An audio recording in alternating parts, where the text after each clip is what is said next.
네, 안녕하십니까. 좀 전에 소개받은 국민대학교 소프트웨어학부의 윤상민입니다. 이렇게, 네, 마이크 안 된다고요? 네.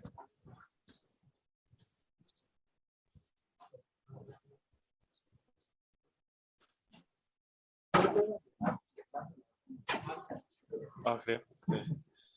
오늘 제가 발표할 주제는 3차원 인공지능 카메라하고 그걸 이용해서 메타버스나 이런 환경에서 어떻게 활용할 수 있는가에 대해서 말씀드리도록 하겠습니다. 우선 먼저 이렇게 좋은 기회를 주시고 또 초대해 주셔서 감사드리고 또 특히 어, 발표할 수 있는 좋은 환경에서 발표할 수 있도록 해주신 분 이봉 교수께 감사드립니다. 네, 오늘 제가 발표할 순서는 이제 5단계로 이루어지는데 첫 번째가 이제 3차원 비전이란 개념이 무엇인지, 그리고 우리가 흔히 아는 카메라는 2차원 카메라인데 거기에서 3차원 카메라로 어떻게 확장되는지, 그리고 세 번째는 그 3차원 카메라라는 걸 이용해 가지고서 우리가 사람이 에디팅, 저작을 어떻게 할 것인지에 대해서 말씀드리겠고, 그런 기술 바탕으로 우리가 어떻게 활용할지, 그리고 어떤 기대 효과를 예상할 수 있지에 대해서 순서로 말씀드리도록 하겠습니다.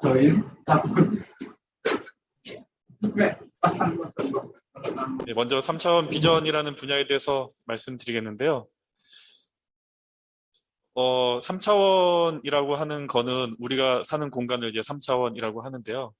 우리가 카메라로 사진을 찍으면은 3차원의 정보를 잃어버리고 2차원의 정보만 갖게 됩니다. 3차원의 정보를 잃어버리고 2차원의 정보를 갖는다는 얘기는 결국 사진으로 찍었을 때 카메라로부터 물체까지의 거리 정보는 잃어버린다라는 얘기가 됩니다. 그런데 우리가 3차원 공간상에서 살고 있으니까 사진을 찍었더라도 우리가 3차원에 대한 정보를 가지고 있으면 좋을 것 같다라는 생각을 가지고 많은 연구가 이루어졌습니다. 특히 이제 영상, 카메라를 이용해 가지고 3차원 정보를 복원하기 위한 기술들이 많이 발전되어 왔는데요. 1970년대, 80년대부터 사람들이 생각했던 것은 사람의 모방에서 3차원 비전, 3차원 영상 복원에 대한 연구가 이루어졌습니다. 사람은 어떻게 해서 3차원 공간에 대한 정보를 인식하는가라고 했을 때 가장 쉬운 방법은 사람이 눈이 2개니까 양안 시차에 대한 정보를 이용해서 물체와 거리를 정보를 알 수 있다는 것을 모방해서 여러 대의 카메라를 마치 사람의 눈처럼 생각하고서 3차원에 대한 정보를 복원하기 위한 연구가 맨 처음에 시작되었습니다. 네, 그렇게 하기 위해서는 이제 컴퓨터 공학이나 컴퓨터 비전에서 여러 가지 요소 기술들이 필요하게 되는데요. 첫 번째 가장 필요한 요소 기술들이 바로 카메라의 캘리브레이션입니다. 카메라 캘리브레이션을 한다면은 2대 이상의 카메라가 있을 때 2대 이상의 카메라가 어떤 상관관계를 가지고 있느냐, 즉 한 대의 카메라를 기준으로 다른 카메라가 얼마만큼의 로테이션과 트랜슬레이션이 있는가에 대한 정보를 아는 것이 필요합니다. 그래서 카메라의 캘리브레이션이 필요한데요. 그러면은 예전에는 여기 사진에 보시는 것처럼 이 뒤에 어떤 판넬을 가지고선 그 판넬에 대한 정보를 가지고선 이제 2대 이상의 카메라에 대해서 위치 정보를 알아내는 방법을 사용했습니다. 그런데 이렇게 하다 보니까 배경에 저 격자 무늬 모양, 바둑판 모양의 를 카메라 캘리브레이션 오브젝트라고 하는 것이 반드시 필요했는데 그런 물체를 항상 들고 다닐 수가 없으니까 자동으로 특징점을 찾고 특징점을 매칭을 해가지고선 2대 이상의 카메라에 대한 정보를 알려고 노력을 했습니다. 그래서 1990년대부터 이제 다양한 컴퓨터 비전에서의 뭐 시프트나 이런 알고리즘을 이용해서 특징점을 찾고 매칭하기 위한 연구가 이루어졌습니다. 근데 거기에는 광학적으로 어떤 가정이 하나 있는데요. 여기 오타인데 BRDF입니다. Bidirectional Reflection Dispersion Function이라고 해가지고선 각각의 카메라에서 보는 색상의 정보는 동일할 거다라는 가정하에서 이 카메라 캘리브레이션이나 그리고 특징점 매칭 같은 것들이 이루어졌습니다. 그렇게 해서 이제 1970년에서부터 이루어진 이제 영상 기반의 3차원 복원 연구들이 이루어져서 발전되고 있는데요. 최근에 들어서 딥러닝 기술이 발전함으로 인해서 기존의 여러 대의 카메라를 이용해서 물체와 카메라 간의 거리 정보를 구하는 것에서 한 대의 카메라만을 이용해서 3차원 복원하기 위한 연구로 이제 바뀌어 나가고 있습니다. 그거에 가장 기본이 되는 거는 이제 딥러닝과 같은 인공지능 기술의 발전에 힘입어서 그렇게 발전되고 있다고 했습니다. 그래서 한 대의 카메라를 기반으로 해서 우리가 흔히 알고 있는 RGB 카메라하고 그다음에 뎁스 영상을 가지고서 딥러닝 모델을 가지고 합숙해서 이제 카메라로부터 물체 간의 거리를 계산하는 방법으로 바뀌어 나갔다라고 생각하시면 될 것 같습니다. 그래서 이제는 센서 관점에서 보면 여러 대의 카메라가 아니라 한 대의 카메라만 가지고 3차원 정보를 복원해 나가고 있다라고 하시면 되겠습니다. 예, 여기서 보여지는 이제 모델들이 간단하게 한 대의 카메라를 이용해서 딥러닝 모델을 이용해서 여기 깊이 정보를 알아가는 하나의 방법이라고 할 수 있겠습니다. 자, 단순히 딥러닝 기술을 이용해서 물체와 카메라 간의 거리 정보를 아는 것에는 한계가 있기 때문에 거기에서 조금 더 영상의 이제 기하학 정보 또는 어떤 세만틱 정보, 의미론적 정보들을 이용해 가지고 3차원 정보를 좀 더 정확하게 찾고자 하는 노력들이 있습니다. 그래서 기하학적인 정보라고 하려면은 이제 소실점 같은 정보들이 어디에 있는지, 그리고 영상에 대한 분할, 이제 의미론적 분할 정보를 해가지고 보시는 것처럼 영상에 대해 3차원 공간으로 이제 재구성하겠죠. 그래서 여러분들이 저렇게 사진을 찍으면 어디에 활용할 수 있을까라고 하면은 구체적으로 이런 기술들을 위해서 활용하는 기업들이 있는데 바로 이케아 같은 이제 가구 업체에서 이와 같은 기술들을 활용합니다. 어디에 활용하냐면은 이제 자신의 집에서 사진을 찍어 왔는데 그 가구가 내가 살 가구가 우리 집에 잘 맞는지 안 맞는지 미리 확인해 보면 좋잖아요. 그렇죠? 그러니까 저렇게 3차원 공간으로 재구성을 하고 내 가구를 배치했을 때 정말 내 가구가 우리 집에 잘 어울리는지 안 어울리는지를 확인하는 쪽에서도 활용되고 있고요. 또 요새 이제 코로나19로 인해 가지고서 이제 부동산 같은 것을 집을 보기 위해서 직접 남의 집을 가기가 꺼려지잖아요. 그럴 경우에 이제 부동산에서 이제 자신의 집이 어떻게 생겼는지에 대해서 사진으로만 보여주는 것이 아니라 이제 3차원으로 집을 재구성해서 보여주면은 직접 가보지 않더라도 내가 살려고 하는 집이 어떤 모양인지를 살펴보는 데 있어서도 매우 중요하게 활용될 수 있는 기술로 사용될 수 있을 거라고 생각이 듭니다. 자, 좀 전에도 말씀드린 것처럼 이제 3차원에 대한 비전에 대한 정보와 이제 최근에 딥러닝을 비롯한 인공지능 기술이 만나서 매우 많은 시너지를 얻고 있는데요.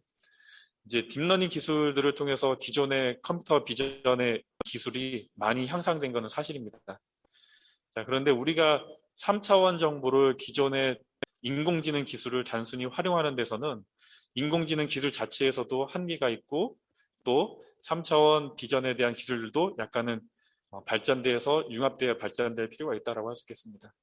그렇게 했을 때 딥러닝이라는 인공지능 기술이 3차원 비전과 잘 엮여지려면, 잘 융합되려면은 기존의 CNN이나 그런 기술들이 어떻게 보면 유클리드언 공간에 최적화된 딥러닝 모델이었는데 사람이나 3차원 공간상에서 가지고 있는 기하학 정보를 좀 더 활용해서 표현할 수 있도록 하는 인공지능 기술들이 필요하겠죠. 그래서 지오메트릭 딥러닝이라는 기술들이 요새 최근에 이제 각광을 받고 있는 거가 이제 단순히 유클리디언 공간에 머물러 있던 기술들이 조금 더 확장되고 또 기하학 정보를 좀 더 활용해서 잘 분석하기 위한 연구들이 많이 일어나지고 있다라고 할 수 있겠습니다. 또 컴퓨터 비전 쪽에서는 영상에 대한 정보를 조금 더 이해하고 인공지능에 활용하기 위한 연구들이 많이 늘어나고 있다라고 할 수도 있겠고요. 과학적인 측면에서 보면은 기존에 우리가 3차원으로 복원하고자 하는 물체가 굉장히 제한적이었습니다. 그러니까 사람과 같은 물체, 아까 초반에 말씀드린 것처럼 BRDF라는 가정에서 시작했는데 이제 반투명한 물체 또는 투명한 물체 그와 같은 다양한 자연계에 존재하는 과학적 특성을 가진 물체에 대해서도 3차원 복원하기 위해서 다양한 연구들이 노력들이 이루어지고 있고 이런 광학적 또 컴퓨터 공학적 또 인공지능적 컴퓨터 비전에 대한 연구들이 융합이 돼서 3차원 비전 연구가 점점 활용도가 높아진다라고 할 수가 있겠습니다.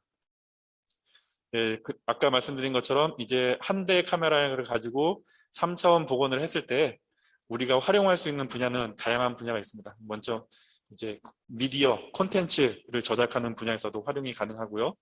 또 자율주행 같은 곳에서도 이제 안전을 위해서도 우리가 활용이 가능할 거다라고 생각이 들고 또 내비게이션이나 가상현실 또 증강현실 좀 더 나아가면은 이제 메타버스와 같은 환경에서도 이와 같은 3차원 공간상에 대한 정보와 복원이 많이 활용될 수 있을 거라는 생각이 들고 그렇게 하기 위해서는 점점 2차원 영상으로부터 3차원 정보를 복원하기 위한 기술들이 더 많이 요구되고 있지 않을까라는 생각이 든다라고 할 수 있겠습니다.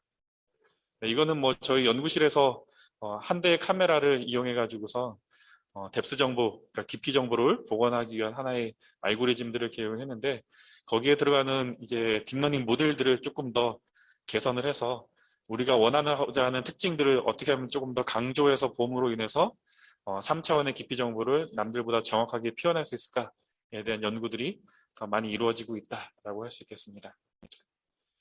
네, 여기까지 얘기하면은 이제 기존의 컴퓨터 비전 분야에서 3차원 보험과 관련돼서 어떻게 발전되고 있는지에 대해서 한번 대략적으로 살펴본다라고 할 수 있겠습니다. 자, 그러면은 이제 두 번째로는 우리가 카메라라는 관점에서 어떻게 3차원에 대한 정보를 표현하고 있을지, 그걸 어떻게 우리가 만들 수 있을지에 대해서 센서 관점에서 한번 살펴보는 시간을 가져본다라고 하면은 첫 번째 그 3차원으로 표현할 수 있는 가장 대표적인 방법이 바로 라이트 필드 카메라라고 할 수가 있겠습니다. 그래서 라이트 필드 카메라라고 하는 것을 정의하면은 우리가 원래 찍고자 하는 여기에 크게 보여지는 렌즈가 있는데 그 렌즈 앞에다가 조그맣게 생겨 있는 마이크로 렌즈라고 하는 것을 달게 됩니다. 그러면은 저 앞에 조그맣게 만들어져 있는 마이크로 렌즈 어레이에서 들어오는 빛의 정보를 이용해서 우리가 3차원에 대한 정보를 다시 재구성할 수 있다는 측면에서 라이트 필드 카메라가 3차원 카메라로서 활용할 수 있는 가장 좋은 도구가 될 수 있다고 생각합니다. 개인적으로는 동서대학교 이병욱 교수님이 이 라이트 필드 카메라와 관련해서 10여 년 전부터 연구를 진행하고 계셔서 저한테 많이 이제 동기부여가 됐던 그런 연구 주제였습니다. 근데 이런 라이트 필드 카메라를 이용해서 우리가 응용할 수 있는 분야는 이제 3D TV 또는 홀로그램 또는 메타버스 이와 같은 환경에서 필요로 하는 콘텐츠를 제작하는 데 있어서 이 라이트 필드라는 센서가 굉장히 중요한 역할을 담당할 수 있을 거라고 생각을 합니다. 이렇게 이제 광학적으로 모델을 설명했을 때 라이트 필드라는 카메라가 어떻게 생겼는지 잘 와닿지가 않아서 실질적으로 라이트 필드 카메라가 어떻게 생겼는지를 여러 가지 종류로 살펴보면 다양한 형태의 라이트 필드 카메라가 존재합니다. 왼쪽에 보이는 이제 스탠포드에서 만든 카메라 어레이라고 한다면은 굉장히 고해상도를 가지고 있는 카메라를 굉장히 벌크하게 붙여놓은 상태라고 할 수 있겠죠. 그러니까 우리가 쉽게 생각하면 라이트 필드 카메라가 뭐냐라고 하면은 맨 왼쪽 위에 있는 스탠포드 카메라 어레이라고 생각하시면 가장 쉽겠죠. 근데 저런 거는 굉장히 한 벽면을 다 카메라 어레이로 설치해 놓고 있는 상태니까 우리가 가지고 다니고 휴대하기 어렵다라고 할 수 있겠죠. 네, 그것을 좀 획기적으로 개선했던 이제 라이트 필드 카메라들이 레이트릭스라는 회사하고 다음에 리트로라는 회사에서 만든 라이트 필드 카메라입니다. 저렇게 보시면은 우리가 실질적으로 찍고 있는 카메라 모양과 같지만은 그 안에 렌즈 설계를 잘 해서 마치 맨 왼쪽에서 보이는 스탠포드 카메라 어레이에서 찍은 것과 동일한 효과를 낼 수 있도록 소형화하도록 이제 노력하고 있다고 할 수 있습니다. 저 위에 있는 레이트릭스 인더스트리얼 LF 카메라라고 하는 것이 굉장히 단순해 보고 작아 보이잖아요. 근데 저 카메라의 가격이 얼마 정도 할 것 같습니까? 네. 저 회사에서 나오는 저 카메라가 거의 1억에 가까운 가격을 하고 있습니다. 그만큼 저 왼쪽에 있는 것이 저렇게 소형화되는 데 있어서 과학적으로 많은 연구들이 필요했고 그런 부분들이 정교하게 들어가기 때문에 매우 비싼 고가의 가격이라고 할 수 있겠습니다. 자, 그렇게 만들어진 센서들 차원에서 보면은 아래 그림과 같이 만들어지고 있습니다. 포인트 그레이라는 회사에서 또 독일의 프라운호퍼라는 연구소에서도 굉장히 소형화해서 라이트 필드 이미지를 만들기 위한 연구들이 이루어지고 있고 최근에는 굉장히 작게 만들어서 맨 오른쪽 아래에 보이는 것처럼 펠리칸 이미징 모바일용 라이트 필드 이미지로 만들어졌습니다. 자, 그래서 저기서 동전에서 보이는 것만큼 이제 맨 왼쪽에 스탠포드 카메라 어레이가 맨 오른쪽 아래에 있는 것처럼 굉장히 작아졌다라고 할 수 있겠죠. 한 가지 재밌는 사실은 펠리칸 이미징 모바일 센서를 어떤 회사가 인수를 했습니다. 어떤 회사가 인수했냐면은 구글이 저 회사를 인수했죠. 구글은 뭐를 가지고 있냐면은 모토로라를 가지고 있죠. 그러니까 구글의 목표는 저 센서를 인수해서 모토로라와 같은 휴대폰에 저 센서를 이제 하려고 하는 거고, 뭐 삼성전자 같은 데서도 저런 형태의 모양은 아니지만은 각각의 굉장히 작은 마이크로 렌즈 어레이를 가지고 있는 카메라를 준비하고 있습니다. 그래서 아마도 나중에 차세대의 휴대폰에는 저와 같은 렌즈들이 내장되어 있는 휴대폰이 나오게 될 겁니다. 저런 렌즈들을 가지고 있는 휴대폰이 나온다는 얘기는 이제 여러분들이 사진을 찍었을 때 단순히 2차원의 사진을 찍는 것이 아니라 3차원의 사진을 찍게 될 가능성이 이제 얼마 남지 않았다라는 것을 알 수 있겠죠. 그래서 각각의 사진을 찍었을 때 보여지는 모습이 이제 왼쪽이나 오른쪽 같이 보여지는 게 라이트 필드 이미지입니다. 저거는 이제 어떤 방식으로 가시화를 하느냐에 따라서 인테그랄 이미징이라고도 부르기도 하고, 라이트 필드 이미지라고도 부르기도 하고, 또 서브 어퍼처 이미지라고도 부르기도 합니다. 그래서 이런 각각의 마이크로 렌즈 어레이에서 찍은 영상들은 렌즈마다 약간의 이동과 렌즈와 렌즈 사이의 트랜슬레이션과 또 로테이션이 있겠죠. 이런 정보들을 이용해서 우리가 3차원의 정보를 가지고 만들 수 있을 겁니다. 자, 그런데 여기서 이제 한 가지 문제점이라고 한다면은, 내가 나중에 이제 비싼 휴대폰이나 좋은 휴대폰이 나와서 이런 마이크로 렌즈 어레이가 달려있는 카메라를 가지고 3차원 정보를 만들면은 좋겠지만은, 당장 우리가 살고 있는 이 세상에서 보편화돼서 사용되고 있는 카메라는 현재 한 대의 렌즈만 가지고 있는 카메라겠죠. 그러면은 내가 가지고 있는 한 대의 카메라를 가지고 마치 앞에서 보여드린 것처럼 라이트 필드 이미지처럼 카메라처럼 만들 수가 있을까 없을까에 대해서 많은 연구자들이 고민을 하고 있었습니다.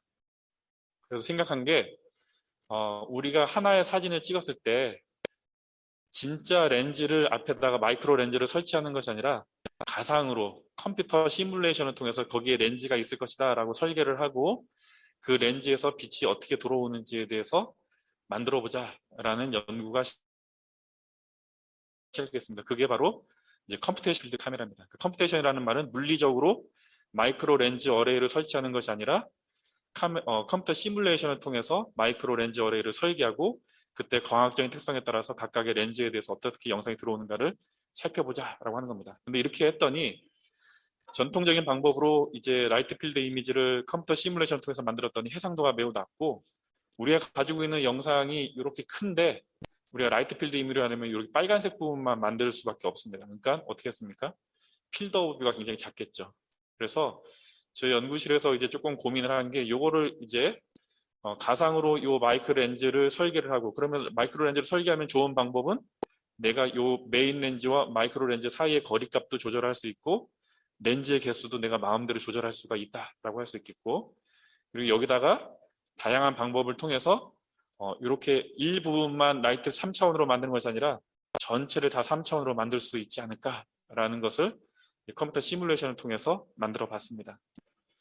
이제 그렇게 했을 때 이제 만들어진 방법에서 라이트 필드 이미지가 바로 이와 같습니다. 이게 원래 동영상으로 이제 보여지는 건데 지금 슬라이드가 안 돼서 잘 안 되는 거 있는 것은 양해 부탁드리겠습니다. 그래서 요거에 대한 3차원 정보가 아까 3D로 만든 것과 동일한 형태의 라이트 필드 이미지가 만들어지는 것을 알 수가 있겠습니다. 예, 괜찮습니다. 이건 나중에도 나오겠으니까. 예.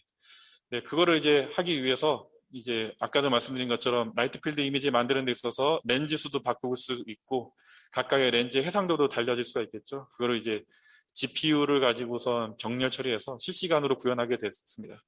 그렇게 하다 보면 여러분들이 한 대의 카메라를 찍더라도 마치 3차원의 정보를 가지고 있는 라이트 필드 이미지를 만들 수 있다라는 것을 실시간으로 만들 수 있다는 것이 되겠습니다. 네, 이제 이런 걸 가지고서 이제 다양한 분야에서 이제 활용을 할 수가 있는데요. 이제 첫 번째가 이제 뭐냐면은 이제 우리가 그걸 가지고서 여러 가지 깊이에 대한 정보를 가지고서 분리할 수 있는데 그것을 컴퓨터 비전 분야에서 이제 멀티플레인 이미지라고 부릅니다. 이 멀티플레인 이미지라는 것은 요 오른쪽에서 그림에서 나타내고 있는데요. 우리가 사진을 찍어서 3차원 정보가 있을 때 여기서 보면은 우리가 2차원으로 이제 사진에 보면은 네모난 것도 있고 세모도 있고 마른 모도 있고 원이 있지 않습니까? 근데 이것들이 겹쳐져 있는데 그 겹쳐져 있는 것들을 레이어별로 분리해 보자라고 하는 겁니다. 그러면은 앞에 있는 네모난 것 레이어, 뒤에 있는 삼각형 레이어, 또 그 뒤에 있는 동그라미 레이어 맨 뒤에 있는 마름모 레이어로 구분해 보자라고 하는 겁니다. 그 얘기를 이제 쉽게 생각하면 뭐냐면은 여러분들이 이제 파워포인트 작업을 하다 보면은 여러 가지 객체들을 만들어서 맨 앞으로 보내기, 중간으로 보내기, 맨 뒤로 보내기 할 수 있는 할 수 있지 않습니까? 마찬가지로 내가 사진을 찍었는데 2차원의 사진을 가지고서 각각의 객체별로 레이어를 만들고 그 객체별로 우리가 분리해서 뭔가 작업을 할 수 있는 것으로 확장할 수 있지 않을까라고 생각하는 거죠. 그러면은 앞에서 봤던 2차원의 카메라를 가지고서 3차원의 정보를 얻었고 그 3차원의 정보를 가지고서 우리가 다양한 목적에 따라서 저장할 수 있는 환경으로 바꿔질 수 있을 거다라는 얘기를 하는 거라고 할 수 있겠습니다. 네. 그런 걸 가지고서 이제 다양한 분야에 응용을 할 수 있는데 그런 이제 MPI라는 것을 레이어를 가지고서 우리가 할 수 있는 가장 대표적인 방법 중 응용 중에 하나가 바로 새로운 가상의 시점을 만드는 겁니다. 내가 여기서 봤는데 내가 사진을 찍은 건 이쪽 방향에서 봤는데 다른 방향으로 봤을 때 이 사진이 어떻게 보여질까를 이제 렌더링해서 보여줄 수 있다라고 할 수 있습니다. 레이어별로 구분해 놓음으로 인해서. 그래서 왼쪽에 나오는 연구는 이제 2018년에 이제 구글하고 UC 버클리가 맨 처음에 이와 같은 연구를 시작을 했습니다.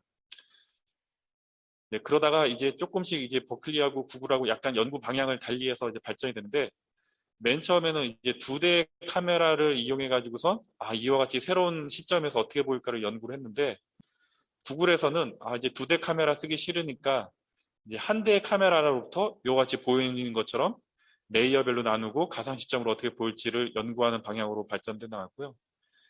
이제 버클리에서는 어떤 식으로 더 연구를 하냐면은 더 많이 찍어보자라고 하는 겁니다.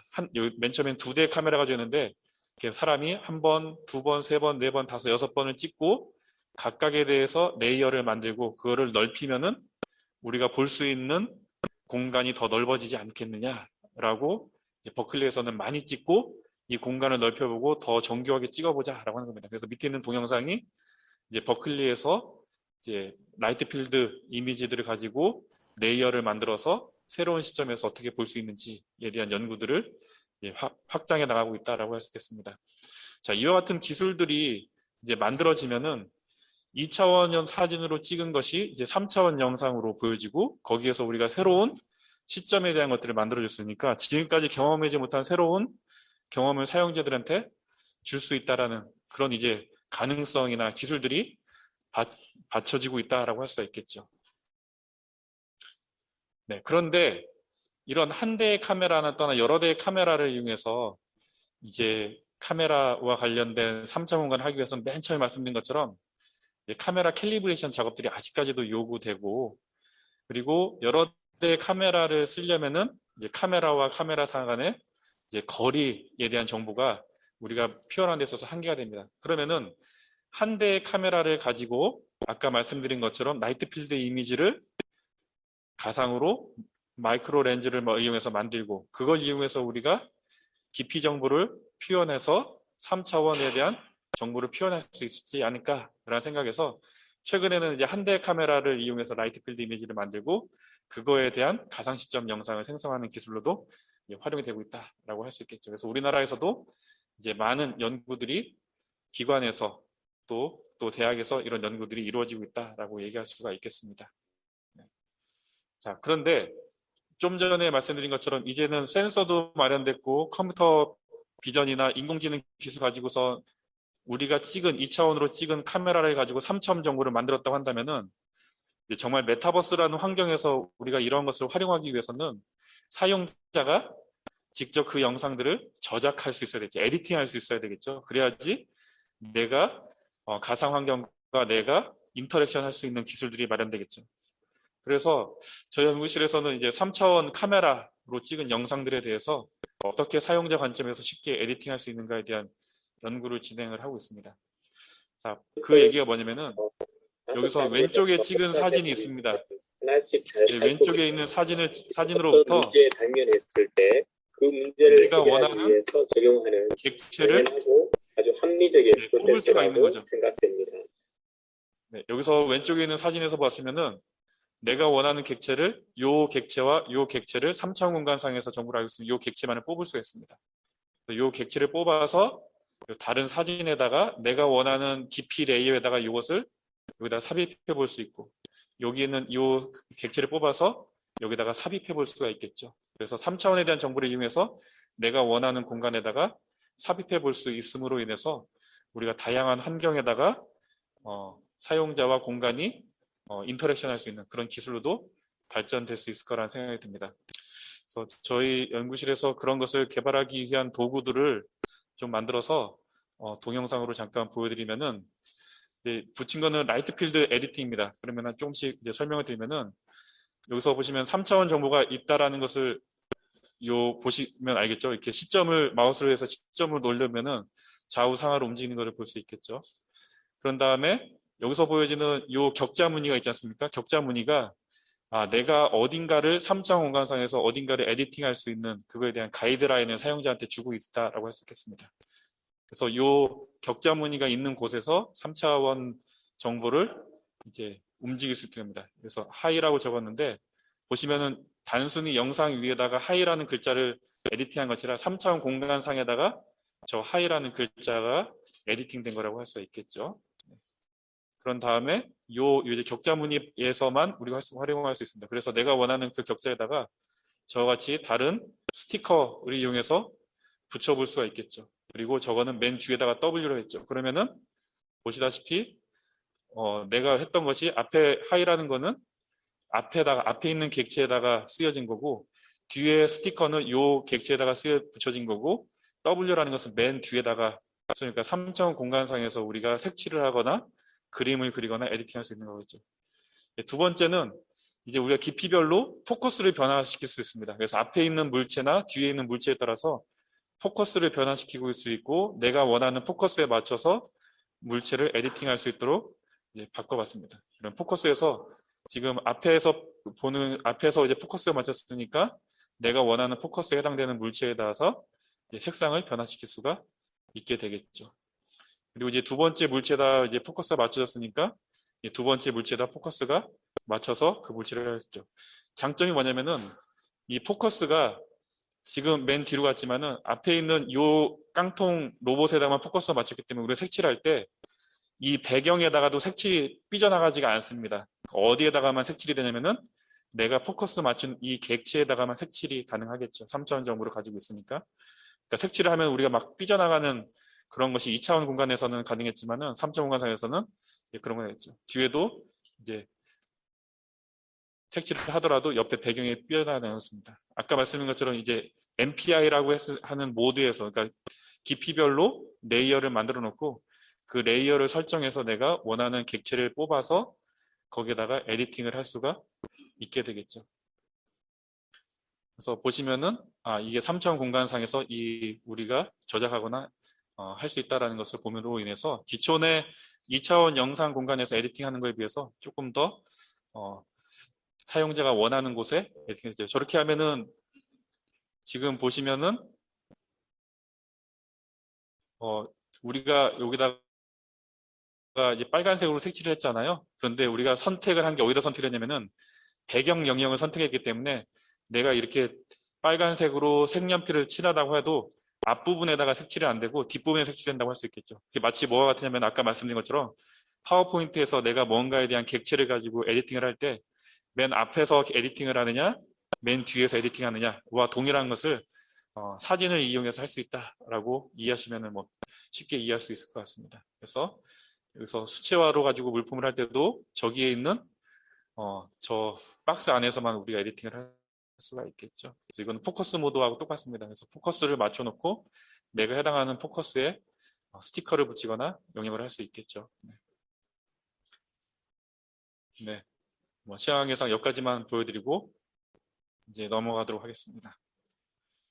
자, 그러면은 지금까지 이제 말씀드린 것들의 순서대로 다시 한번 정리해 보면은 기존에 이제 컴퓨터 공학이나 컴퓨터 비전 분야에서 3차원의 정보를 어떻게 복원하기 위한 연구가 일어나는지에 대해서 알 수 있겠고요. 두 번째는 이제는 카메라라는 센서라는 관점에서 어떻게 여러 대의 카메라를 이용하거나 한 대의 카메라를 마치 여러 대의 카메라를 찍은 것처럼 우리가 가지고선 3차원에 대한 정보를 복원할 수 있는 것. 또 그런 기술을 이용해서 사용자와 이제 콘텐츠 간의 인터랙션을 하기 위해서 어떻게 저작을 할 수 있는가. 아직까지는 뭐 조잡하다고 하면 조잡하다 할 수 있겠지만은 그런 거에 대한 기술을 이용해서 우리가 앞으로 어떻게 발전돼 나가느냐라는 것에서 우리가 오늘 말씀에 의의가 있을 것 같습니다. 첫 번째는 이제 아까 힌트가 되는 것처럼 휴대폰에서 3차원 영상을 이제 편집할 수 있는 이제 시대가 열리지 않을까 생각합니다. 지금도 이제 스마트폰 같은 곳에서 영상을 편집하기가 굉장히 어렵지만은 조만간 이제 휴대폰을 이용해서 3차원 영상을 편집할 수 있는 시대가 될 것으로 생각을 합니다. 그거에 필요한 모든 하드웨어적인 센서들은 이미 휴대폰에 내장되어 있고 여러분들이 가지고 있는 휴대폰에 내장있는 센서를 잘 활용하면은 다 3차원에 대한 영상을 만들 수 있고 저작할 수 있는 도구가 있습니다. 그래서 여러분들이 페이스북을 쓰고 계신지 모르겠는데 페이스북에서도 벌써 내가 사진을 찍고 사진을 올리면 3D로 영상으로 변환하겠냐라고 하는 옵션이 하나 있습니다. 만약에 해보시면은 내가 찍은 사진을 3차원으로 변환을 해서 볼 수 있습니다. 그러면은 휴대폰에서 가지고 있는 자이로 센서를 이용해서 내가 왼쪽으로 움직이면 마치 왼쪽에서 보이는 것처럼 오른쪽으로 움직이면 오른쪽에서 움직이는 것처럼 영상을 보여줄 수 있도록 이미 페이스북에서도 그와 같은 점들을 활용하고 있습니다.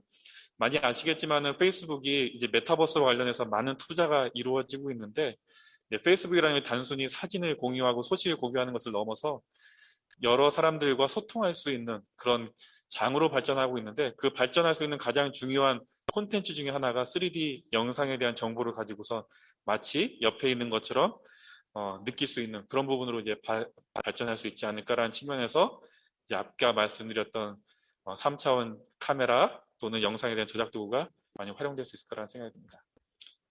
두 번째는 이제 우리가 그것을 실질적으로 보려고 하면은 진짜 내가 3차원처럼 몰입형에서 그리고 실감나게 볼 수 있어야 되겠죠. 그런 거를 보기 위해서는 당연히 우리가 흔히 말하는 디스플레이가 필요하겠죠. 그래서 맨 왼쪽에 보이는 거는 이제 소니에서 만든 3차원 가시화 디스플레이입니다. 그러면은 저런 이제 디스플레이를 가지면은 우리가 마치 3차원으로 되어 있는 물체를 띄워놓고 볼 수 있는 홀로그램 같은 부분들로도 활용이 가능하겠죠. 그리고 오른쪽에 있는 사람이 쓰고 있는 것이 바로 마이크로소프트에서 만들고 있는 홀로렌즈라고 할 수 있겠습니다. 그래서 마이크로소프트도 홀로렌즈를 개발하고 있고 아마 조만간 애플에서도 애플 글래스 또는 구글 글래스 같은 것들이 만들어짐으로 인해서 내가 단순히 2차원에 대한 정보를 가시화하는 것이 아니라 3차원에 대한 정보를 가시화할 수 있는 도구들이 만들어지겠죠. 이런 디스플레이 같은 기술들이 발전되고 있지만은 앞으로 아직까지도 부족한 거는 아까 말씀드린 것처럼 3차원 콘텐츠는 아직까지 부족한 거겠죠. 콘텐츠도 부족하고 콘텐츠를 어떻게 저작할 것인가에 대한 것들이 밑받침되어야지만 이런 도구들이 더 활성화될 수 있을 거라는 생각이 듭니다. 네, 이게 이제 마지막 장인데요. 이제 이런 것을 기반으로 해서 우리가 더 큰 그림을 그린다고 한다면은 아마도 사용자 중심의 메타버스 환경을 이제 구현하는 데 있어서 이런 기술들이 이제 응용될 수 있지 않을까 생각합니다. 메타버스라는 기술이 활용되려면은 위에서 저게 써 있는 것처럼 많은 기술들이 융합이 돼야지만 우리가 원하는 메타버스를 마쳤습니다. 인프라도 만들어야 되고요. 다음에 디바이스도 만들어야 되고, 다음에 저기서 오서링이라는 기술도 있어야 되고, 또 콘텐츠도 있어야 되고, 그리고 사용자와 어떻게 인터랙션 할 수 있는지에 대한 기술이 필요하기도 하고, 또 우리가 안전하고 건전한 메타버스를 만들기 위해서는 어떤 규제도 필요하고, 그리고 어떤 표준도 필요하다라고 할 수 있습니다. 그런 것들이 밑받침되면은 우리가 이제 마치 멀리 떨어져 있다고 하더라도 같이 한 공간에 있는 몰입감을 느끼고 또 생동감을 느낄 수 있는 메타버스 환경으로 발전될 수 있지 않을까라는 생각이 들고, 이제 거꾸로 이제 역으로 말씀드리면 이런 것을 하기 위해서 하나하나씩 인프라를 만들고 또 센서를 만들고 디바이스를 만들고 앱을 만들고 콘텐츠를 만드는 데 있어서 컴퓨터 비전과 또 인공지능 기술들이 많이 기여할 수 있을 거라는 생각이 듭니다. 그래서 결론을 간단하게 말씀드리면은 오늘 말씀드린 것들은 궁극적으로 메타버스나 다양한 공간에서 3차원 공간에서 어떻게 하면 우리가 영상을 기반으로 3차원으로 공간을 재구성할 수 있을지, 또 사용자가 원하도록 콘텐츠를 저장할 수 있을지에 대한 기술들에 대해서 간략하게 소개해 드리고, 이런 것들이 이제 아직까지는 초보적인 단계지만은 우리가 어느 빠른 시일 내에 이런 기기들이나 이런 앱이나 이런 기술들이나 그리고 이런 콘텐츠를 이용해서 서로 소통하고 또 원활하게 이해하고 저작할 수 있는 그런 시대가 될 거라고 생각합니다.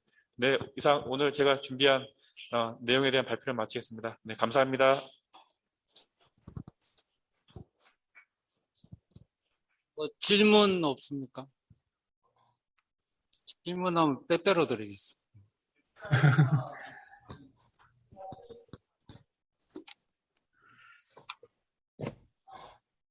SPI